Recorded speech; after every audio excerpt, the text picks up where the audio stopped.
I'm Bob Hallmark in Longview. Let's talk about law enforcement. Now, there was a time, particularly during the pandemic and some anti-police sentiment, where the numbers were really falling away. There were a lot of factors involved, and law enforcement agencies all over the country began to have staffing problems.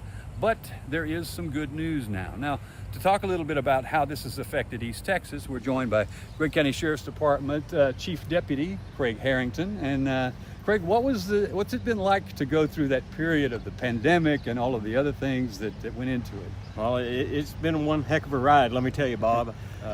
We're still recovering, but we're doing better. Okay.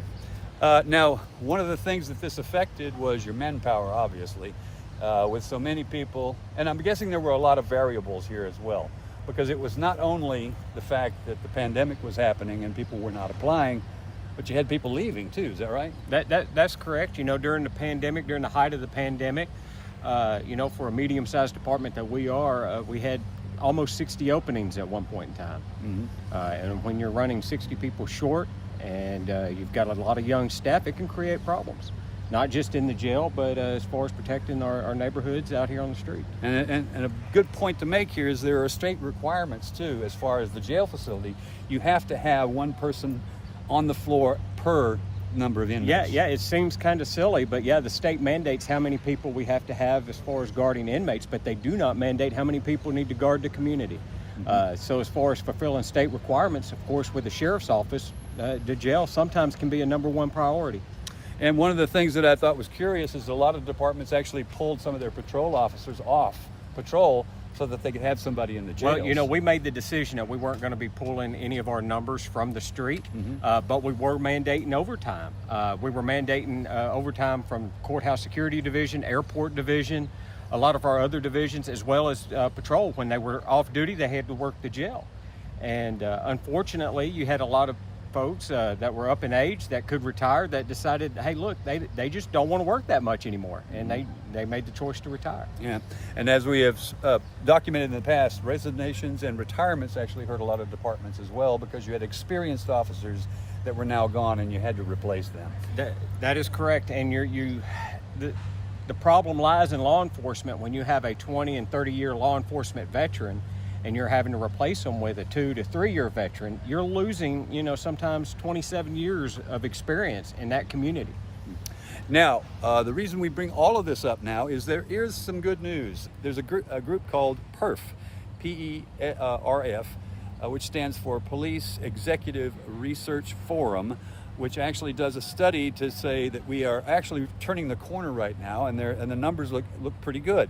As a matter of fact, they're saying that there's been a hiring equivalency that goes back, I guess, to 2020, something like that.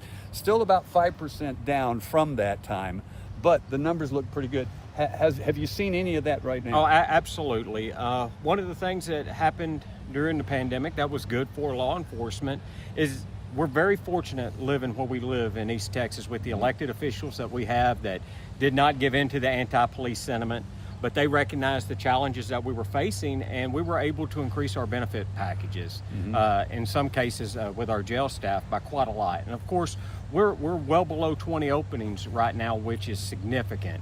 Now that number comes and goes as weeks go by, but that's a huge improvement from where we were at.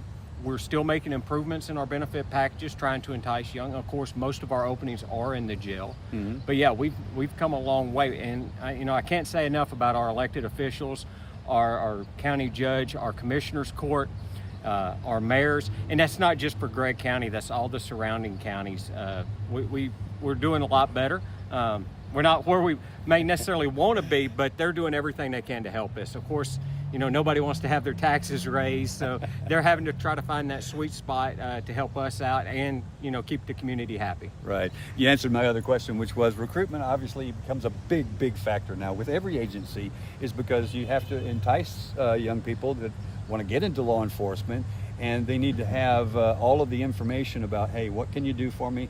Advancement, things of that nature. So it's become a much bigger tool now, I'm guessing. It has, unfortunately. We're all competing against each other. The recruitment pool is not what it used to be.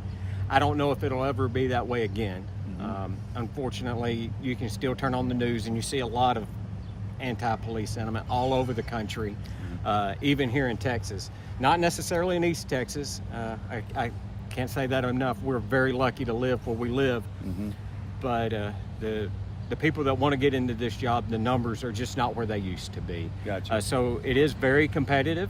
That's state, local, county, and city agencies are all competing against one another to hire the best officers. That's where your benefit packages come into play. Gotcha. Okay. Well, obviously, it's encouraging to see the numbers are changing a little bit. As I recall, the last time we revisited this story, you were over 40 officers down. Now you're just a little less than 20 officers down. As we are today, yes. And that's good news. And like I said, most of those positions are in the jail. Okay. Well, Craig, thank you so much. I appreciate it. Okay. And we will have much more on this story tonight on KLTV 7 News for KLTV Web Extra. I'm Bob Hallmark.